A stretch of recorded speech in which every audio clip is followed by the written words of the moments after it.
কত বছর আমরা জানি না।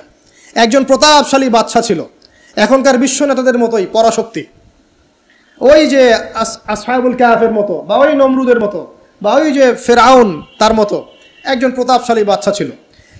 তার অধীনে একজন বড় জাদুকর ছিল। কি ছিল? আচ্ছা, মজা আছে, ভালো করে বোঝেন। একটা বড় জাদুকর ছিল। এখনো কিন্তু বহু কান্ট্রি এই জাদুবিদ্যার চর্চা করে, আপনারা জানেন না। ভিতরে ভিতরে জাদুবিদ্যার চর্চা এখনো চলছে। আর এই জাদু সত্য, জাদু সত্য, চোখের বদনজরও সত্য। সায়েন্স বিশ্বাস করুক না করুক, এগুলো সত্য, কারণ কোরআন বলেছে সত্য ব্যাস সত্য। এই জাদুকরের যখন বয়সটা বুড়ো হয়ে গেল, তখন সে যে আমার তো বয়স শেষ, আমার এই বিশাল জ্ঞানগুলো কি করব, আমাকে একজন বালক এনে দিন, যেই বালককে আমি এইসব জাদুবিদ্যা শিখিয়ে দিব। যেরকম ছোট বাচ্চাদের মধ্যে একজন। তো এরকম একটা ফুটফুটে সুন্দর বাচ্চাকে খুঁজে বের করা হলো, যে বাচ্চাটা বিচক্ষণ। একে নিয়ে আসা হলো জাদুকরের কাছে। এবার জাদুকর তাকে জ্ঞান শিখায়, জাদু শিখায়। জাদু শিখাতে শিখাতে শিখাতে শিখাতে সে একটু পরিণত হচ্ছে, মানে কৈশোরে পদার্পণ করল। এখন সে যখন জাদু শিখতে আসে, আসার পথে রাস্তায় দেখে একজন পাদ্রী আছে। পাদ্রী মানে কি? পাদ্রী মানে দরবেশ, মানে যে আল্লাহ বিশ্বাস করে, হয়তো আগেকার আসমানি কিতাবে সে বিশ্বাস করত। এমন একজন পাদ্রীর সন্ধান সে পায়। সেই পাদ্রীর কাছে গিয়ে বসে। সেই পাদ্রী তাকে আসমানি কিতাবের যে মর্ম, যে বাণী, এগুলো শোনায়। তার কাছে খুব ভালো লাগে, যে মাশাআল্লাহ, এটা ইমানের স্বাদ।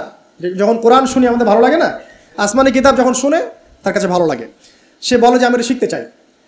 তখন এই পাদ্রী তাকে বলে, তুমি তো জাদু শিখতে যাও এই বাদশার দরবেশের বাদশার জাদুকরের কাছে, যদি ওরা জানতে পারে তাহলে তো সমস্যা। তাহলে উপায় কি? যখন তুমি ওখানে যাবে, যখন দেরি হয়ে যাবে, তখন বলবে বাসার থেকে বের হতে দেরি হয়েছে, বাসার থেকে বের হতে দেরি হয়েছে। আর আমার এখানে বসে যখন বাসায় যাবে, তখন বাসায় গিয়ে বলবে যে ওখান থেকে, ওই যে জাদুকরের কাছ থেকে আসতে দেরি হয়েছে। মানে কৌশল অবলম্বন করতে তিনি শিক্ষা দিলেন। এখানে আমাদেরও নসিহত আছে, সবসময় তো আর মানে একই রকম করে চললে হবে না, কৌশলের প্রয়োজন আছে না? উদউ ইলা সাবিল রাব্বিকা বিল হিকমা, হিকমার দরকার আছে না? সত্য থেকে সরে গিয়ে নয়, কিন্তু কৌশল তো করার দরকার আছে। তারপর সামনে যান। এবার এই বাচ্চা খুব সুন্দর করে ব্যালেন্স করলো, একবার এখানে যায়, একবার ওখানে যায়। এই করতে করতে ওই যে জাদুকরের ইন্তেকাল হয়ে গেল, মারা গেল জাদুকর। এবার এই বাচ্চার কাছে মাশাআল্লাহ অনেক এলেম কালাম আছে। এদিকে সে পাদ্রীর জ্ঞানে দীক্ষিত হচ্ছে। দীক্ষিত হতে হতে তার মধ্যে আল্লাহ পাকের প্রতি একটা পরিপূর্ণ ঈমান চলে আসে। সে মুসলিম হয়ে গেল, আলহামদুলিল্লাহ। তো মুসলিম হওয়ার পরে একদিন সে যখন বাচ্চার কাছে যাচ্ছে, রাস্তায় একটা বিশাল জন্তু দেখা যাচ্ছে। বিশাল জন্তু, কীরকম জন্তু আমরা জানি না। ঠিক ওই যে দাব্বাতুল আরদ সামনে বের হবে। তো আমাদের 10টা নিদর্শন আছে বড় বড়, তার মধ্যে একটা হচ্ছে দাব্বাতুল আরদ, জমিন থেকে ফুঁড়ে একটা প্রাণী বের হবে। আর এখন মানুষ এগুলো বিশ্বাস করবে না, আমি জানি। 2 দিন পর নাসা যখন বলবে তখন বিশ্বাস করবে। কথা কি বুঝতে পারছেন? তবে প্রাণী এই পৃথিবীর নিচে আছে। রাসূল সাল্লাল্লাহু আলাইহি ওয়াসাল্লাম বলছেন 10টা আলামত না আসা পর্যন্ত কিয়ামত হবেই না। তার মধ্যে একটা হচ্ছে দাব্বাতুল আরদ, জমিন থেকে একটা প্রাণী বের হবে। এবং এই প্রাণী শুধু বেরই হবে না, মানুষের সাথে কথাবার্তা বলবে। এবার মানুষের সাথে কথা বলবে প্রাণী। বিশ্বাস করছেন? এখন বিশ্বাস করছেন না জানি, কিন্তু প্রাণী মানুষের সাথে কথা বলবে। আল্লাহ পাক বলাতে পারেন না? পারেন। আচ্ছা, সামনে যান। ওই প্রাণী যখন দাঁড়িয়ে আছে রাস্তায়, এখন এই বালক বলছে আজকে আমি প্রমাণ করে নিব যে আল্লাহর আনুগত্যশীল ওই পাদ্রী সঠিক নাকি ওই জাদুকর সঠিক। এবার সে একটা ইট হাতে নিল, পাথর হাতে নিয়ে সে বলছে, আল্লাহ, তোমার কাছে যদি ওই জাদুকরের কাজের চাইতে এই পাদ্রীর কাজ বেশি পছন্দনীয় হয়, এই ইটের আঘাতে এই জন্তুকে তুমি মেরে ফেলো আল্লাহ। এ বলেছে বিসমিল্লাহ বলে পাথর নিক্ষেপ করলো। নিক্ষেপ করার সাথে সাথেই জন্তু ডেড। তখন তার আইন আল ইয়াকিন, হাক্কুল ইয়াকিন হয়ে গেল যে হ্যাঁ, আল্লাহর কাছে এই পাদ্রীর আমলই সবচেয়ে বেশি পছন্দনীয়। তার আর মনে কোনো সংশয় থাকলো না। কিশোর মানুষ না, কতটুকুই বা বোঝেন নাই? এবার তার মধ্যে একটা ইয়াকিন চলে আসলো এবং সে পরিপূর্ণ মুমিন মুসলিম হয়ে গেল। এবার যখন সে রাজ দরবারে যায়, তার কাছে পেশেন্ট আসে। মানে একজন মানুষ এসেছে, সে বলছে যে আমার চোখের সমস্যা। সে চোখে হাত দেয়, হাত দিয়ে বলে যে আপনি আল্লাহর প্রতি ঈমান নিয়ে আসেন, আমি আল্লাহর কাছে দোয়া করব, চোখ ভালো হয়ে যাবে। এভাবে পেশেন্ট আসে, সে বলে আল্লাহর প্রতি ঈমান নিয়ে আসেন, আমি দোয়া করব, ভালো হয়ে যাবে। এভাবে আস্তে আস্তে তার নাম এবং খ্যাতি ছড়িয়ে পড়তে লাগলো। যেই তার কাছে আসে, সে বলে আগে মুসলিম হন, ইমানদার হন, আল্লাহর প্রতি বিশ্বাস করেন, আমি দোয়া করব, ভালো হয়ে যাবে। চোখ অন্ধ ভালো হয়ে যাচ্ছে, কুষ্ঠরোগী ভালো হয়ে যাচ্ছে, হ্যাঁ, প্যারালাইজড রোগী ভালো হয়ে যাচ্ছে, আলহামদুলিল্লাহ। নবী ঈসা আলাইহিস সালাম এমনটা করেছিলেন না? আল্লাহ পাক চাইলে করতে পারেন। একদিন ওই রাজ দরবারের একজন মন্ত্রী আসছে, এবার ওই রাজার একজন এমপি সাহেব, তার চোখে সমস্যা, সে আসছে, এসে বলছে যে আমার এই চোখের সমস্যা, আমার চোখটাকে ভালো করার দরকার, তোমার কাছে কোনো ওষুধ আছে নাকি? তো সে বলছে যে আপনি আল্লাহর প্রতি ঈমান নিয়ে আসেন, আমি আল্লাহর কাছে দোয়া করব, আপনি ভালো হয়ে যাবেন। এবার সে আলহামদুলিল্লাহ ঈমান নিয়ে আনলো এবং সে ভালো হয়ে গেল। এই ভালো হয়ে যাওয়ার পরের দিন যখন সে আবার ওই পার্লামেন্টে গিয়েছে আর কি, ওদের তৎকালীন রাজদরবারে, এবার রাজা ওকে দেখে বলছে যে তোমার তো চোখ অন্ধ ছিল, কিভাবে সেবা লাভ করলে? তো সে বলে না কিভাবে সেবা লাভ করলো, সে বলতে চাচ্ছে না, কারণ সে আজ করছে যে বললে সমস্যা হবে। তো এক পর্যায়ে তাকে খুবই পিটুনি দেওয়া হচ্ছে, রিমান্ডে নিয়ে গিয়ে কঠিন মাইট দেওয়া হচ্ছে। এক পর্যায়ে সে মারের যন্ত্রণা সহ্য করতে না পারে বলে ফেললো যে ওই বাচ্চা, তার কাছে গিয়ে আমি আরোগ্য লাভ করেছি এবং সে আমাকে বলেছে যে তার রবের প্রতি ঈমান নিয়ে আসতে, তাহলে আমি শেফা লাভ করব। এই বাচ্চা এখন বলছে ফেরাউনের মতো যে আয়না রব্বুকুমুল আ'লা, আমি তো তোমাদের রব। নমরুদের মতো আমি তো তোমাদের রব, ঠিক আছে, আমি ছাড়া তোমাদের কে রব আছে? মা আলিমতু লাকুম মিন ইলাহিন গায়রি, আমি তো জানি না যে আমি ছাড়া তোমাদের কোনো ইলাহ আছে। এবার এই লোকটাকে হত্যা করা হলো, এই এমপি সাহেবকে হত্যা করা হলো, বিকজ সে ঈমান নিয়ে আসে। এবার সেই বালককে ডেকে আনা হচ্ছে, বলা হচ্ছে বলো তুমি নাকি তোমার রবের নাম দিয়ে মানুষের ট্রিটমেন্ট করা শুরু করেছো? তখন সেই বালক বলছে হ্যাঁ, আমি এক আল্লাহর প্রতি বিশ্বাস করি এবং তার রাসূলের প্রতি বিশ্বাস করি, তার প্রেরিত আসমানি কিতাবে বিশ্বাস করি। এখন রাজা বলছে আমি ছাড়া তোমাদের কোনো ইলাহ আছে আমি তো জানি না। এই সৈন্যবাহিনী শোনো, এই বালককে ধরো, ধরে নিয়ে গিয়ে উঁচু পাহাড়ে নিয়ে যাও, ওখান থেকে ফেলে দাও। কথা বুঝতে পারছেন? এবার তাকে নিয়ে যাওয়া হলো, ক্রস ফায়ার দেওয়া হবে, এবার উপরে নেওয়া হয়েছে, একদম পাহাড়ের উপরে। এবার ওই বালক উপরে উঠে একটা দোয়া করছে, এই দোয়াটা সবাই শিখে নেন। ওই বালক উপরে উঠে দোয়া করছে আল্লাহুম্মা কফিনিহিম বিমা শি'তা, আল্লাহুম্মা কফিনিহিম বিমা শি'তা, আল্লাহুম্মা কফিনিহিম বিমা শি'তা। পাহাড় থরথর করে কাঁপা শুরু করলো এবং ওই সৈন্যবাহিনী পাহাড় থেকে পড়ে গেল, বালকের কিচ্ছু হলো না। আমি কিন্তু বানোয়াট কোনো গল্প বলছি না, এটা কোরআন থেকে বলছি এবং এটা তাফসীর, আপনি যে কোনো তাফসীর পড়েন, মারিফুল কোরআন, তাফসীর ইবনে কাসির, জালালাইন পড়ে দেখেন, জাস্ট পড়ে দেখেন আমার সাথে ডিবেট করার আগে। এবার সে বালক হেঁটে হেঁটে চলে আসলো রাজদরবারে। আবার কি ব্যাপার, তুমি মরো নাই? না, আল্লাহ আমাকে বাঁচিয়েছেন, আমার রব আমাকে বাঁচিয়েছে। আবার পাঠানো হচ্ছে আরেক দল সেনাবাহিনীকে নিয়ে, যাও এবার ওকে সমুদ্রে নিয়ে যাও, সমুদ্রের মাছ সমুদ্রে ডুবিয়ে দিবে একদম। আবার সে ওখানে গিয়ে বলল আল্লাহুম্মা কফিনিহিম বিমা শি'তা, হে আল্লাহ, অর্থ হচ্ছে হে আল্লাহ আমার বিপক্ষে যারা আছে আপনি যা দিয়ে ইচ্ছা ওদের বিরুদ্ধে আমাকে সাহায্য করেন। অর্থটা হচ্ছে এমন, আল্লাহুম্মা কফিনিহিম বিমা শি'তা, আল্লাহ আপনি আমার জন্য যথেষ্ট হয়ে যান, ওদের বিরুদ্ধে আমার জন্য যথেষ্ট হয়ে যান, যা ইচ্ছা তাই দিয়ে আপনি হেদায়েত করুন, মানে আমাকে হেফাজত করুন, ঠিক আছে? আল্লাহুম্মা কফিনিহিম বিমা শি'তা, ছোট্ট দোয়া। এবার ওই সমুদ্র উত্তাল হওয়া শুরু করলো এবং ওরা জাহাজ থেকে পড়ে গেল। এই বাচ্চা সেফলি আবার চলে আসলো রাজদরবারে, বিশ্বাস করছেন না? চলে আসলো। এবার আসার পরে বলছে শোনেন, আমাকে এভাবে মারতে পারবেন না, আমাকে এইভাবে মারা যাবে না, আমি আপনাদেরকে বলে দিচ্ছি কিভাবে আপনি আমাকে মারতে পারবেন। তো বাচ্চা বলছে কিভাবে মারতে পারবো বলো? তখন সেই বাচ্চাটা বলছে যে আপনি সমস্ত এলাকার মানুষকে এক জায়গায় জড়ো করবেন, মানে পুরো নেশনের যত মানুষ সবাইকে একটা মাঠে নিয়ে আসবেন, মাঠের মাঝখানে একটা গাছ রোপণ করবেন বা একটা কিছু স্তম্ভ নির্মাণ করবেন, সেখানে আমাকে বেঁধে ফেলবেন। বেঁধে ফেলার পরে আমার এই ধনুক থেকে একটা তীর বের করবেন, তীর বের করে আপনি নিজ হাতে এই তীরটাকে নিশানা দিবেন, দিয়ে বলবেন বিসমিল্লাহ আল্লাহর নামে, বিসমিল্লাহ আল্লাহর নামে, বিসমিল্লাহি রব্বি হাযাল গোলাম বলে ছুড়বেন। অর্থ হচ্ছে আমি এই রবের, আমি এই বাচ্চার রব, আমি এই বাচ্চার রব আল্লাহর নামে তীর ছুড়লাম, এটা বলে তীরটা নিক্ষেপ করবেন, তাহলে আমি মরবো, তার আগে মরবো না। কথা কি বুঝতে পারছি? এবার তাই করা হলো, সমস্ত এলাকার মানুষকে এখানে জড়ো করা হলো। কথাটা ভালো করে বোঝেন, সমস্ত এলাকার মানুষ মানে কি? ওই এলাকার সব মানুষ, মানে মুমিন কাফের যে আছে সবগুলাকে একত্রিত করা হলো। করার পরে বাচ্চাটাকে এভাবে একটা জায়গায় বেঁধে দেওয়া হয়েছে, খেজুর গাছে, তাফসীরে এসেছে খেজুর গাছে। এবার সে এখান থেকে তীর বের করে বাচ্চা বলছে বিসমিল্লাহি রব্বি হাযাল গোলাম, নিক্ষেপ করলো। তীরটা ঠিক, আল্লাহ পাকের দৃষ্টি দেখেন এত সূক্ষ্ম, ওইটাই বর্ণনা করেছেন, তীরটা ঠিক বাচ্চার এই জায়গায় লেগেছে, এই যে মাথার এইখান থেকে লেগে এদিকে বের হয়ে গেছে। হ্যাঁ, কে বুঝি নাই? ছেলেটা, বাচ্চা বাচ্চা, ওই বাচ্চা ছেলেটার এই যে কপালের এই পার থেকে এই পার পর্যন্ত তীর চলে গেল এবং বাচ্চাটা শহীদ হয়ে গেল আলহামদুলিল্লাহ। এবং এই বাচ্চাটা যখন মারা গেল বা শহীদ হয়ে গেল, আর সারা এলাকার মানুষ কি দেখলো? দেখলো যে বাচ্চা তাকে দুইবার চেষ্টা করে মারতে পারে নাই, কিন্তু তার রবের নাম যখন নেওয়া হয়েছে, আল্লাহর নাম নেওয়া হয়েছে, মারতে পেরেছে। দেন অ্যান্ড দেন পুরো এলাকার সমস্ত মানুষ মুসলিম হয়ে গেল আলহামদুলিল্লাহ। একজন বাচ্চার জীবনের বিনিময়ে সমস্ত এলাকার মানুষ ইসলামের হেদায়েত পেয়ে গেল আলহামদুলিল্লাহ।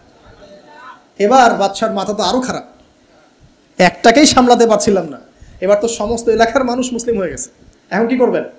এখন সেনাবাহিনীকে আদেশ করা হয়েছে সমস্ত মানুষগুলোকে জড়ো করো, জড়ো করে একটা গর্ত খোঁড়ো, একটা গর্ত খুঁড়ে সেখানে আগুন জ্বালাও, আগুন জ্বালিয়ে সমস্ত মানুষকে ফেলে দাও। দৃশ্যটাকে কল্পনা করতে পারছেন?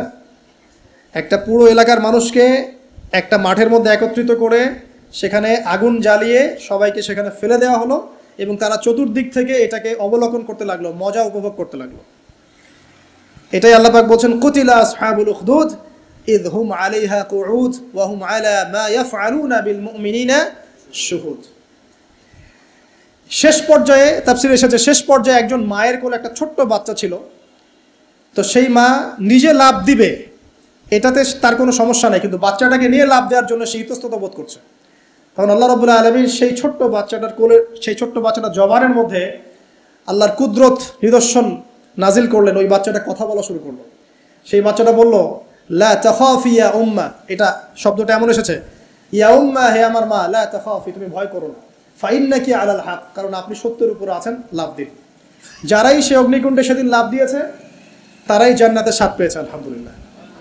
এই হলো আসহাবুল উখদুদের ঘটনা, যেটা আল্লাহ রাব্বুল আলামিন সূরা বুরুজের মধ্যে বলেছেন। এখানে একটাই শিক্ষণীয় বিষয়, ঈমান এর শক্তি একজন ছোট্ট বালকের মধ্য দিয়ে কিভাবে আল্লাহ রাব্বুল আলামিন পুরো নেশনকে হেদায়েত করতে পারেন। এবং আল্লাহ রাব্বুল আলামিন সমস্ত পরিকল্পনার উপরে মহা পরিকল্পনাকারী, এবং আল্লাহ সুবহানাহু ওয়া তাআলা তাদেরকে চিরস্মরণীয় করে রেখেছেন কোরআনের পাতায়। কিয়ামত পর্যন্ত মানুষ এই ঘটনা পড়বে, তাদের থেকে শিক্ষা গ্রহণ করবে না? আল্লাহ রাব্বুল আলামিন সবচেয়ে বেশি স্মার্ট না আমরা সবচেয়ে বেশি স্মার্ট? এরপরে আল্লাহ রাব্বুল আলামিন বলছেন যে তারা ঈমান আনা ছাড়া অন্য কোনো অপরাধ করে নাই। এই মুমিন যারা ছিল, আগুনে লাফ দিয়েছে, এদের কি কোনো অপরাধ ছিল? এদের কোনো অপরাধ ছিল? কি অপরাধ ছিল? তারা শুধুমাত্র কি ছিল? মুমিন ছিল। ঈমান আনার ফলে তাদের এই পরিণতি হয়েছে, তাদেরকে অগ্নিকুণ্ডে লাফ দিতে তারা বাধ্য হয়েছে। যারা দিয়েছে তারা কি জান্নাতি না জাহান্নামী? জান্নাতি। ওই যে বালক যে একা দৃষ্টান্ত স্থাপন করে গেল এবং পুরো নেশনকে হেদায়েত দিয়ে গেল, এই বালক সফল না ব্যর্থ? আল্লাহ রাব্বুল আলামিন যদি চান তাহলে এরকম একজন দুইজন মানুষকে দিয়েও পুরো নেশনকে হেদায়েত করাতে পারেন। এবং যেটা হয়ে গেছে আগে সেটা এই যুগেও সম্ভব না? শুধু সম্ভবই না, বরং আপনাদের চোখের সামনে এটা হয়েছেও, কিন্তু আপনারা সেটা বুঝতে পারেন নাই। আপনাদের চোখের সামনে যুগের পর যুগ এমন ঘটনা ঘটেছেও, কিন্তু আপনারা হয়তো বুঝতে পারেন নাই, ধরতে পারেন নাই। আল্লাহ রাব্বুল আলামিন এমন মানুষদেরকে দিয়ে পুরো নেশনকে হেদায়েত করেন। কিছু মানুষকে আল্লাহ পাক পরীক্ষায় ফেলেন, তাদের মধ্য দিয়ে আল্লাহ পুরো নেশনকে হেদায়েত করতে পারেন আলহামদুলিল্লাহ। তো আল্লাহ পাক এখানে বুরুজ বিশিষ্ট আসমানের কসম করে বলছেন, ওয়াল ইয়াউমিল মাউউদ, এবং আমি আরো কসম করছি প্রতিশ্রুত দিনের। ইয়াউম মানে দিন, মাউউদ মানে হচ্ছে যেই দিনটার ওয়াদা করা হয়েছে, মানে প্রতিশ্রুত দিন। এটা কোন দিন? কিয়ামতের দিন। শুকরিয়া। ওয়াল ইয়াউমিল মাউউদ মানে হচ্ছে কিয়ামতের দিনের কসম। আর কিয়ামতের দিনটা কি? একটা বাক্য উত্তর হচ্ছে ইয়াউমা লা তামলিকু নাফসুন লিনাফসিন শাইআ। কিয়ামতের দিন এমন একটা দিন যেই দিন কোনো নফস মানে কোনো সত্তা অন্য কোনো সত্তার যাররা পরিমাণ উপকার করতে পারবে না। ইয়াউমা লা তামলিকু নাফসুন লিনাফসিন শাইআ ওয়াল আমরু ইয়াউমা ইযিল লিল্লাহ, যেদিন সমস্ত কিছুর দায়িত্ব, আমর, কর্তৃত্ব শুধুমাত্র আল্লাহ পাকের হাতে থাকবে। এই হলো কিয়ামতের দিন। এখানে কোনো পলিটিক্যাল সম্পর্ক চলবে না, কোনো বংশের সম্পর্ক চলবে না, রক্ত, বর্ণ, জাতীয়তাবাদ চলবে না। চলবে কি? ঈমান এবং আমল। ঈমান এবং আমল, এর উপরে আল্লাহ পাক যাকে রহম করবেন সেই জান্নাতে যেতে পারবে। মানুষ তার আমলের বদৌলতেও জান্নাতে যাবে না। মানুষ তার আমলের বদৌলতে কখনো জান্নাতে যাবে না, যদি না আল্লাহ পাক তাকে রহম করেন। একজন আবেদ ব্যক্তির ঘটনা আছে, এগুলো সহিহ হাদিসের মধ্যেই আছে। 500 বছর আল্লাহ পাকের ইবাদত করেছিল। কত বছর? 500 বছর। তাকে যখন বলা হচ্ছে যে তুমি আল্লাহর রহমতে জান্নাতে যাও, সে বলে বসেছিল যে, বা বলে বসবে কিয়ামতের মাঠে যে আমার আমলের বদৌলতে। তখন আল্লাহ রাব্বুল আলামিন তাকে ডেকে বলবেন যে তোমার সব আমলগুলোকে এক পাল্লায় রাখা হবে, আর আমি তোমাকে যে নিয়ামতগুলো দিয়েছিলাম সেগুলো এখন আরেক পাল্লায় রাখা হবে। দেখা যাবে দুই চোখের যে নিয়ামত, আল্লাহ পাকের দুইটা চোখের যে নিয়ামত যা আল্লাহ মানুষকে দিয়েছেন, ওই 500 বছর ইবাদতের নেকি তার চেয়ে বেশি হয়ে যাবে। মানে দুই চোখের নিয়ামতের চাইতে 500 বছরের ইবাদত কম হয়ে যাবে। তাহলে এই হলো আল্লাহ পাকের রহমতের একটা আমি নমুনা দিলাম, যে আল্লাহ পাকের রহমত ছাড়া কেউ জান্নাতে যেতে পারবে না। ওয়াল ইয়াউমিল মাউউদ, মানে কিয়ামতের দিন, সেই দিন যেদিন কোনো নফসের উপকার করতে পারবে না, পৃথিবীর কোনো সম্পর্ক সেখানে টিকবে না। সূরা আবাসার মধ্যে আল্লাহ পাক বলছেন ইয়াউমা ইয়াফিরুল মারউ মিন আখি, যেদিন ভাই থেকে পালিয়ে যাবে, ওয়া উম্মিহি ওয়া আবি, মানুষ তার বাবা এবং মা থেকে পালিয়ে যাবে, ওয়া সাহিবাতিহি ওয়া বানি, তার স্ত্রী পুত্র সন্তান এগুলো থেকে মানুষ পালিয়ে যাবে। লিকুল্লি ইমরিইম মিনহুম ইয়াউমাইযিন শা'নু ইউগনি, সেই দিন প্রত্যেক মানুষ নিজের নফসের কথা নিয়েই ব্যস্ত থাকবে। সবাই বলবে ইয়া নাফসি ইয়া নাফসি। তবে শুধু একজন ব্যক্তি আছেন এই পুরো মহাবিশ্বে, যিনি বলবেন ইয়া উম্মতি ইয়া উম্মতি। তিনি কে? আমাদের প্রিয় নবী মুহাম্মদুর রাসূলুল্লাহ সাল্লাল্লাহু আলাইহি ওয়াসাল্লাম, এই একমাত্র মানুষ যিনি আল্লাহ পাকের সামনে কিয়ামতের মাঠে বলবেন ইয়া উম্মতি ইয়া উম্মতি, হায় আমার, হে আল্লাহ আমার উম্মত, হে আল্লাহ আমার উম্মত। আজকে সেই নবীর আদর্শ আমরা ভুলে গেছি। সেই নবীর সুন্নত পালন করতে গেলে লজ্জা লাগে। এই ইয়াং জেনারেশন দেখবেন বিটিএস এর সুন্নত পালন করে, ওই যে ম্যানচেস্টার ইউনাইটেডের সুন্নত ফলো করছে, হ্যাঁ, ক্রিকেট প্লেয়ার, ওই যে ফুটবল প্লেয়ার, বলিউডের নায়ক, বলিউডের নায়িকা, হলিউডের নায়ক নায়িকা, এগুলোর সুন্নত ফলো করছে। তো রাসূলুল্লাহ সাল্লাল্লাহু আলাইহি ওয়াসাল্লামের সুন্নাহ মতো দাড়ি রাখতে লজ্জা লাগে, তার মতো কাপড় পরতে লজ্জা লাগে, হ্যাঁ, তার আদর্শটাকে ফলো করতে লজ্জা লাগে। অথচ সেই মানুষটাই কিয়ামতের মাঠে এই উম্মতের পক্ষে কথা বলবেন যে হে আল্লাহ আমার উম্মত, আমার উম্মত। আর এই মানুষটাকেই জীবিত অবস্থায় 15 বার হত্যা করার চেষ্টা করা হয়েছিল। তাকে নবী মুহাম্মদ সাল্লাল্লাহু আলাইহি ওয়াসাল্লামকে বিস্তারিত জানতে বিশ্ববিখ্যাত বই আর রাহিকুল মাখতুম, এটা পড়ে দেখেন। জীবন রাসূল সাল্লাল্লাহু আলাইহি ওয়াসাল্লামের পবিত্র জীবনের উপরে একটা সেরা বই আর রাহিকুল মাখতুম পড়ে দেখেন। তাকে প্রায় 15 বার হত্যা করার চেষ্টা করা হয়েছে এবং তাকে প্রায় 16টা গালি খেতে হয়েছে সারা জীবনে। কতগুলা? যার চরিত্রের মধ্যে যাররা পরিমাণ কোনো পঙ্কিলতা নাই, তাকে মানুষ 16টা গালি দিয়েছে। মানুষ বলেছে এই ব্যক্তি জাদুকর, সাহের, নাউজুবিল্লাহ। এই ব্যক্তি কাযযাব, নাউজুবিল্লাহ, মিথ্যাবাদী। মিথ্যাবাদী না, কাযযাব মানে মহামিথ্যাবাদী। কাযযাব মানে কি? মহামিথ্যাবাদী। তারপরে বলা হচ্ছে এই ব্যক্তি সাহের, জাদুকর। এই ব্যক্তি হচ্ছে মজনুন, পাগল। এগুলো মানুষ বলেছে, আইয়ামে জাহিলিয়াতের মানুষ। তো এই যে আবু জাহেল, আবু লাহাবরা যে কথাগুলো বলেছিল, আজকের এই সো কল্ড বাক স্বাধীনতার যুগে কিছু মানুষ এই কথা বলে না? বলে না? তো এরা কার উত্তরসূরি বুঝতে পারছেন? এই যে আবু লাহাব যে বলেছিল ও আলী জামাআতানা লিহাদা, ও সে বলেছিল আলী জামাআতানা লিহাদা। ওই পাহাড়ের নিচে দাঁড়িয়ে আবু লাহাব বলছিল। নবী সাল্লাল্লাহু আলাইহি ওয়াসাল্লাম বলছেন তোমরা সবাই শুধু বলো কুলু লা ইলাহা ইল্লাল্লাহ তুফলিহুন। হে আমার চাচারা, কুরাইশ বংশের যারা আছেন আপনারা, ইয়া মা'আশারাল কুরাইশ, আপনারা শুধু বলেন কুলু লা ইলাহা ইল্লাল্লাহ, খালি একবার বলেন যে লা ইলাহা ইল্লাল্লাহ তুফলিহুন, আপনারা সফল হয়ে যাবেন, আরব আজম উভয়ের রাজত্ব পাবেন। নবীজি বলছেন। তখন আবু লাহাব হাততালি দিয়ে বলছিল আলী হাদা জামাআতানা, এই জন্য আমাদেরকে এখানে একত্রিত করেছো। তখনই হাততালি দিয়ে পাথর নিয়ে রাসূল সাল্লাল্লাহু আলাইহি ওয়াসাল্লামের দিকে নিক্ষেপ করেছে। নাউযুবিল্লাহ। তো তখনই আল্লাহ পাক আয়াত নাজিল করলেন। কোন আয়াত? তাব্বাত ইয়াদা আবি লাহাবিন ওয়া তাব, ধ্বংস হোক আবু লাহাবের দুই হাত, যে দুই হাত দিয়ে সে পাথর নিক্ষেপ করেছে, ওয়া তাব, এবং সে নিজেও ধ্বংস হোক। দেখেন, কিয়ামত পর্যন্ত কোরআন থাকবে না, এই সূরাটা থাকবে না। তো কিয়ামত পর্যন্ত মানুষ কোরআন তেলাওয়াতের মধ্য দিয়ে আবু লাহাবকে গালি দিবে, দিবে না? কিয়ামত পর্যন্ত মানুষ কোরআন তেলাওয়াতের মধ্য দিয়ে আবু লাহাবকে কিন্তু অভিসম্পাত করতে থাকবে যে তুমি ধ্বংস হও, তোমার দুই হাত ধ্বংস হোক। এই হলো নবী সাল্লাল্লাহু আলাইহি ওয়াসাল্লামের শান। তাকে কষ্ট দিচ্ছে মানুষ, বলছে যে মুহাম্মদ সাল্লাল্লাহু আলাইহি ওয়াসাল্লাম এমন ব্যক্তি যার সন্তান জীবিত থাকে না, পুত্র সন্তান জীবিত থাকে না।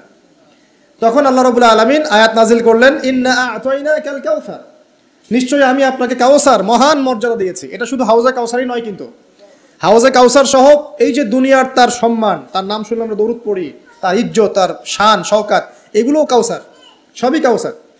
তো নিশ্চয় আমি আপনাকে কাউসার দিয়ে দিয়েছি। ফাসাল্লি লিরাব্বিকা ওয়ানহার, আপনি মন খারাপ করেন না, আপনি আপনার রবের জন্য সালাত আদায় করেন, তার পথে স্যাক্রিফাইস করেন। কুরবানি মানে শুধু কিন্তু পশু কুরবানি নয়, এখানে তার পথে আত্মত্যাগ করা, যেটা রাসূল সাল্লাল্লাহু আলাইহি ওয়াসাল্লাম সারা জীবন করে গেছে। ইন্না শানিয়াকা হুয়াল আবতার, নিশ্চয়ই আপনার যারা শত্রু এরা সব নির্বংশ হয়ে যাবে। তো ওই যে আবু জাহেলের সুন্নতগুলো কিন্তু এখনো চালু আছে। দেখবেন সুযোগ পেলেই মানুষ রাসূলুল্লাহ সাল্লাল্লাহু আলাইহি ওয়াসাল্লামের পবিত্র চরিত্র নিয়ে কথা বলে। তো যারা অজ্ঞ তাদের ব্যাপারে আমাদের আফসোস অতটা নয় যতটা আমাদের এই মুসলিম যুবকদেরকে নিয়ে আমাদের আফসোস। এই মুসলিম পরিবারে জন্মগ্রহণ করার পরেও আজ পর্যন্ত কেউ রাসূলের জীবনী পড়ে দেখলো না, আজ পর্যন্ত রাসূলের সুন্নাত ফলো করার সুযোগ হলো না, তৌফিক হলো না। 5 ওয়াক্ত নামাজটুকু পড়তে পারছেন না, দাড়িটা ছাড়তে পারছেন না, টাকনুর উপরে কাপড় উঠাতে পারছেন না, হারাম রিজিক ছাড়তে পারছেন না, মাদক ছাড়তে পারছেন না, জিনা পর্ন ছাড়তে পারছেন না। অথচ আপনি রাসূলুল্লাহ সাল্লাল্লাহু আলাইহি ওয়াসাল্লামের উম্মত, আপনার জন্যই আমার জন্যই নবী সাল্লাল্লাহু আলাইহি ওয়াসাল্লাম কাল কিয়ামতের মাঠে সুপারিশ করবে ইনশাআল্লাহ তাআলা। তো সুপারিশ পেতে হলে তো যোগ্য হতে হবে নাকি? একটা সুপারিশ পেতে হলে তো যোগ্য হতে হবে।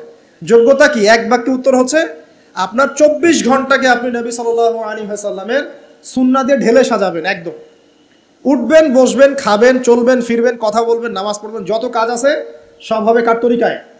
রাসূল সাল্লাল্লাহু আলাইহি ওয়াসাল্লামের তরিকায়। যদি এটা শিখতে না পারেন, ওই যে আল্লাহর রাস্তায় সময় দিচ্ছে ভাইরা, 3 দিন 7 দিন 40 দিন চলে যান, দেখবেন 40 দিনের মধ্যে আপনাকে সুন্নত শিখা বাসায় পাঠিয়ে দিবে ইনশাআল্লাহ। এমন কোন জামাত নাই যেটা 100% পরিশুদ্ধ আছে। তো ওই বিতর্কিত বিষয়গুলো ছাড়েন, বিতর্কিত বিষয়গুলো আপাতত ছেড়ে দেন।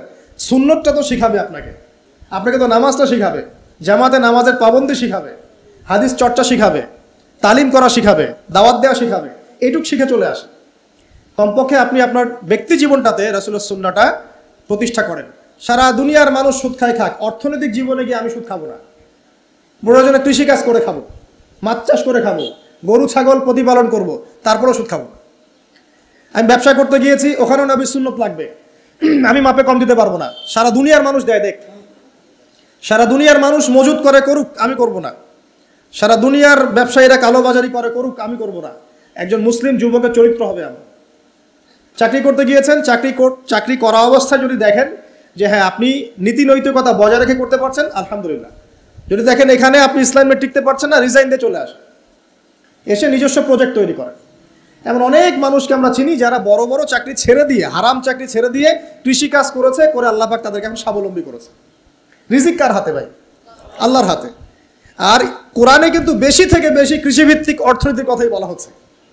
দেখবেন কোরআন পড়ে দেখবেন বেশি থেকে বেশি কৃষিভিত্তিক অর্থনীতির কথাই বলা হচ্ছে এবং ব্যবসার কথা বলা হচ্ছে। এর মানে এই না আপনি চাকরি করতে পারবেন না, পারবেন। যদি আপনি চাকরি করা অবস্থায় কোরআন সুন্নাহ ফলো করতে পারেন, আলহামদুলিল্লাহ। যদি না পারেন, প্রতিবন্ধকতা থাকে, একেবারেই পারছেন না, দেয়ালে পিঠ থেকে যাচ্ছে, ছেড়ে দেন। পরকালটাকে ইহকালের জন্য নষ্ট করেন না। আল্লাহ পাক বোঝার তৌফিক দান করুন। এবার সমাজ চালাবেন, এখানেও রাসূলের সুন্নাহ প্রয়োজন আছে। মন গড়া সুন্নত দিয়ে সমাজ সংস্কার হবে না, রাসূলের সুন্নত দিয়েই সমাজ সংস্কার হবে ইনশাআল্লাহ তাআলা। দাওয়াতি কাজ করব, সেখানেও রাসূলের সুন্নত লাগবে। মন গড়া স্টাইলে দাওয়াতি কাজ করা যাবে না।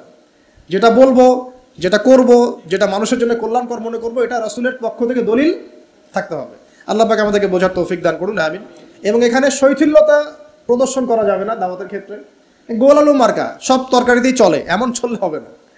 আবার খুব চরমপন্থী, মানে পান থেকে চুন খসলেই একজনকে খারেজি ফতোয়া দিয়ে একদম ভিতরে ঢুকাই দিচ্ছে, এইসব চলবে না। মধ্যমপন্থী তরিকা লাগবে। ওয়াকাযালিকা জাআলনাকুম উম্মাতান ওয়াসাতা, আল্লাহ পাক বলছেন এভাবেই আমি তোমাদেরকে মধ্যমপন্থী উম্মত করেছি। মধ্যমপন্থী উম্মত, যারা শৈথিল্যতা প্রদর্শন করবে না, আবার চরমপন্থীও হবে না। চরমপন্থায় কি কোনো লাভ হয়? চরমপন্থায় কি ইসলামের উল্টা ক্ষতি হচ্ছে? আবার শৈথিল্যতাবাদী ওই আকীদায় চলে গেলে সমস্যা। তখন দেখা যাবে হারাম হালাল সব গুলায় ফেলছেন, আর একটা গোলালু মার্কা কনসেপ্ট নিয়ে কবরে যাওয়া লাগতেছে। আল্লাহ পাক বোঝার তৌফিক দান করুন, আমিন। তো এক কথায় প্রিয় ভাইয়েরা, ওই কিয়ামতের মাঠে রাসূলুল্লাহ সাল্লাল্লাহু আলাইহি ওয়াসাল্লামই একমাত্র সত্তা যিনি পুরো উম্মার জন্য সুপারিশ করবেন ইনশাআল্লাহ তাআলা। তো সেই সুপারিশ পাওয়ার যোগ্য হতে হলে আমাদের চলনে বলনে কথায় কাজে ব্যবসা অর্থনীতি সব ক্ষেত্রে রাসূলের সুন্নাহকে সর্বোচ্চ অগ্রাধিকার দিতে হবে। অনেক আদর্শের কথা আমরা বলি, সবচেয়ে সেরা আদর্শ মুহাম্মদ সাল্লাল্লাহু আলাইহি ওয়াসাল্লাম, তার আদর্শের উপরে কোনো আদর্শ নাই।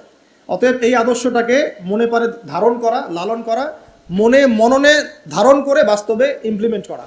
আল্লাহ পাক আমাদেরকে তৌফিক এনায়েত করুন, আমিন।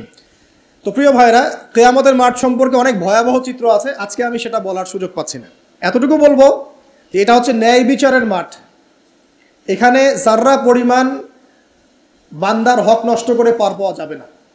আল্লাহ পাকের সাথে জড়িত হাজারটা পাপ থাকলেও আল্লাহ পাক মাফ করতে পারেন, ঠিক আছে, কিন্তু বান্দার সাথে জড়িত হক থাকলে বান্দার কাছেই ক্ষমা নিতে হবে।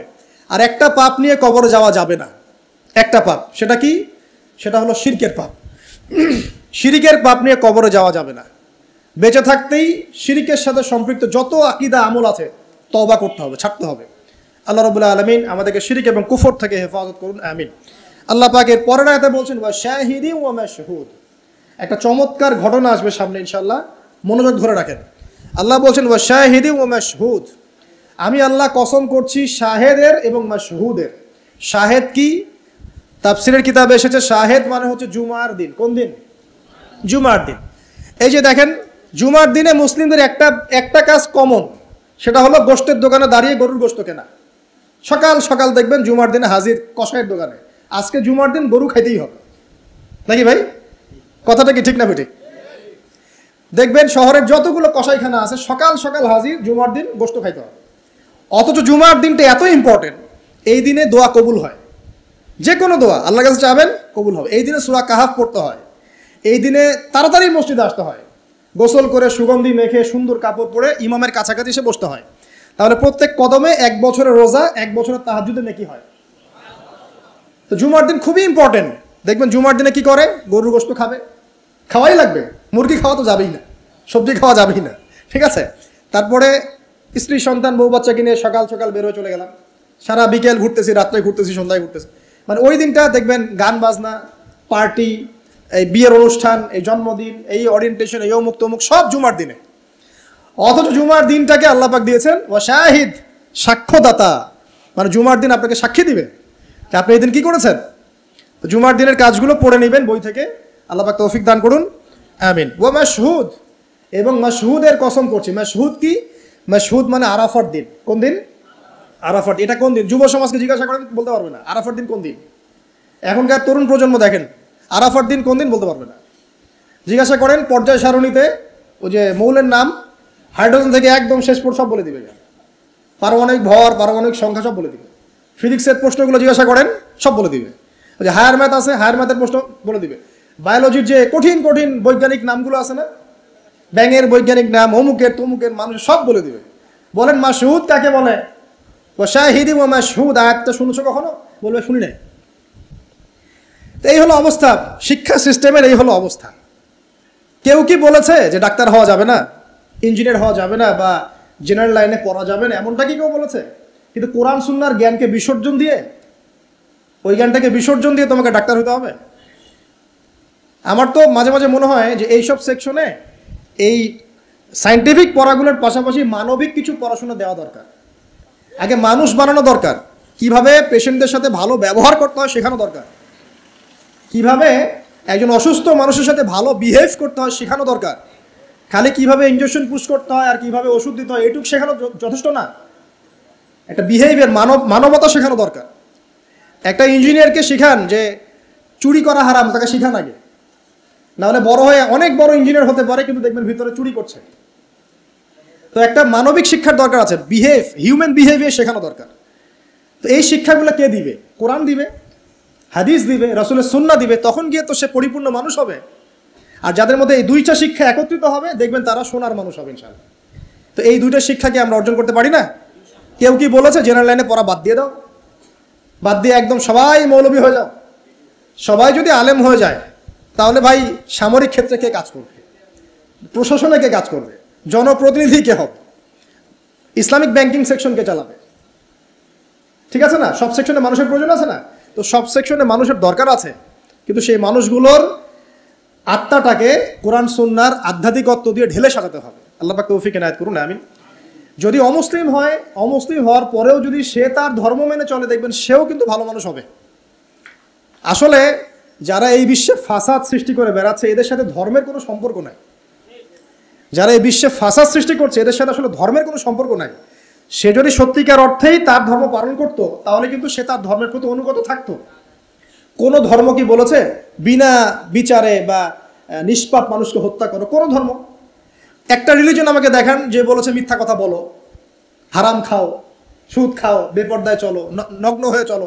একটা ধর্ম বলেছে? তাহলে প্রত্যেকটা ধর্মের মূল কথাগুলো কিন্তু মোটামুটি একরকম। তো সবাই যদি সবার ধর্ম মেনে চলে, কোনো সমস্যা? এরপরে যে পড়াশোনা করে দেখবে যে হ্যাঁ ইসলামই চূড়ান্ত রিলিজন, এর মধ্যে সমস্ত বিষয়ের সমাধান আছে, এটা ফাইনাল টেস্টিমেন্ট, তখন সে মুহাম্মদ সাল্লাল্লাহু আলাইহি ওয়াসাল্লামের আনুগত্য করবে, সাক্ষ্য দিবে আশহাদু আল্লা ইলাহা ইল্লাল্লাহ ওয়া আন্না মুহাম্মাদান আবদুহু ওয়া রাসূলুহু, মুসলিম হয়ে যাবে ইনশাআল্লাহ।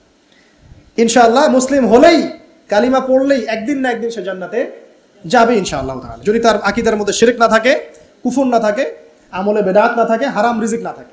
আল্লাহ পাক আমাদেরকে পরিপূর্ণ মুসলিম হওয়ার তৌফিক এনায়েত করুন, আমিন। এই যে মাশহুদ বলছিলাম, আরাফার দিন, আরাফার দিন নিয়ে আমার স্বতন্ত্র একটা লেকচার আছে, ওইটা দেখে নিয়েন। আরাফার দিনের ফজিলত, এর যে তাৎপর্য, এবং এই দিনে নবী সাল্লাল্লাহু আলাইহি ওয়াসাল্লামের একটা বিদায় হজের ভাষণ আছে, এটা নিয়ে আমি স্বতন্ত্র একটা খুতবা দিয়েছি, শুনে নেবেন ইনশাআল্লাহ। আর বাসায় গিয়ে অবশ্যই আর রাহিকুল মাখতুম বইটা পড়বেন, এখানে সমস্ত বিষয়গুলো লেখা আছে। এই তিনটা কসম, পুরো মহাবিশ্বের কসম, তারপরে হচ্ছে কিসের? কিয়ামত দিবসের কসম, আর এই যে জুমা এবং আরাফার দিবসের কসম। কসমগুলো কি বড় বড় না ছোট ছোট? বিশাল বিশাল কসম, মানে বিশাল বিশাল কসম নিয়ে আল্লাহ রাব্বুল আলামিন এখন একটা বড় ঘটনা বলতে যাচ্ছেন। সিকোয়েন্সটা দেখেন, বড় বড় কিছু কসম আল্লাহ করলেন, মহাবিশ্বের কসম, বিশাল বিশাল নক্ষত্রের কসম, ঠিক আছে? জুমার দিন বড় দিন, আরাফার দিন বিশাল দিন, এবং কিয়ামতের দিন একটা ভয়াবহ বিশাল দিন। এই সমস্ত বিশাল বিশাল বিষয়গুলোর কসম করে আল্লাহ পাক বলছেন কুতিলা আসহাবুল উখদুদ। কি কথা? কুতিলা আসহাবুল উখদুদ। আসহাবুল উখদুদ ধ্বংস হয়েছে। কে আসহাবুল উখদুদ? সামনে যাই, মজার একটা ঘটনা আসবে। আন-নারি যাতিল ওয়াকুদ, যখন আগুন দাউ দাউ করে জ্বলছিল, আসহাবুল উখদুদ ধ্বংস হয়ে গেছে যখন আগুন দাউ দাউ করে জ্বলছিল। ইযহুম আলাইহা কুউদ, এবং আসহাবুল উখদুদের লোকরা এই আগুনের কুণ্ডলীর চারপাশে বসেছিল।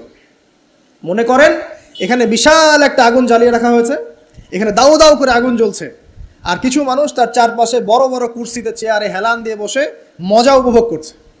এই হলো আসহাবুল উখদুদ। এদেরকে আল্লাহ পাক বলছেন এরা ধ্বংস হোক।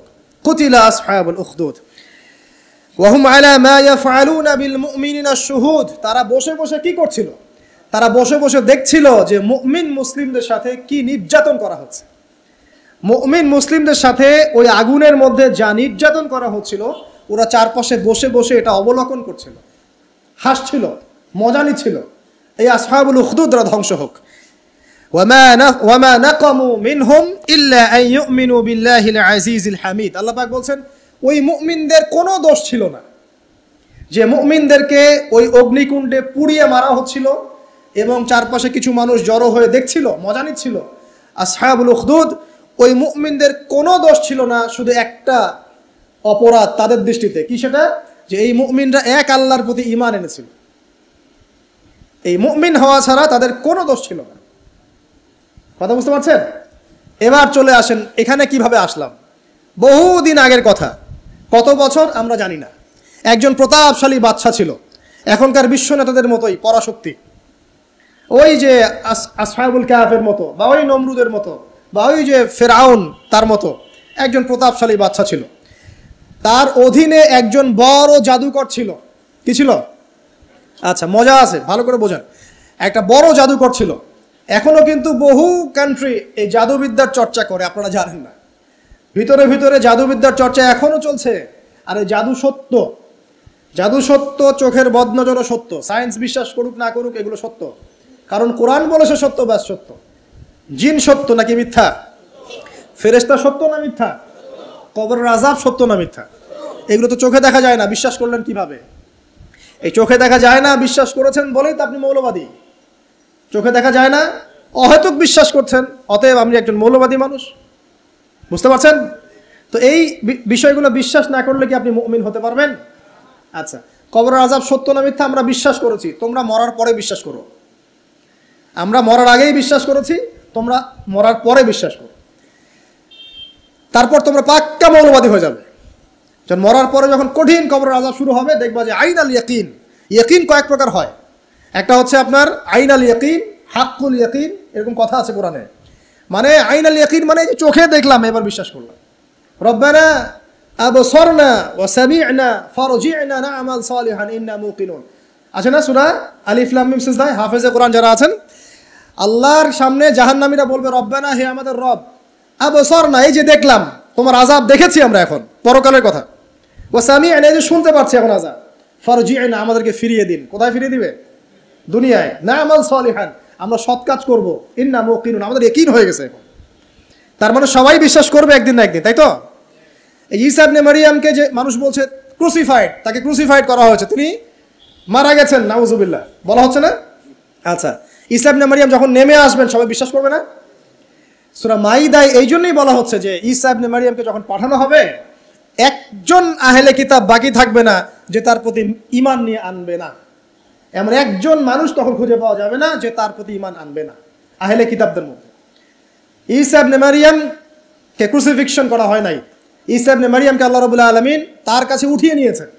আর যে আল্লাহ পুরো মহাবিশ্ব চালাতে পারেন, সে একজন মানুষকে উঠাতেই পারেন। এটার এমন কি বিষয় যে আল্লাহ রাব্বুল আলামিন আপনার দেহের মধ্যে রূহ রেখে দিয়েছেন, তার হুকুমে বের হয়ে চলে যাবে।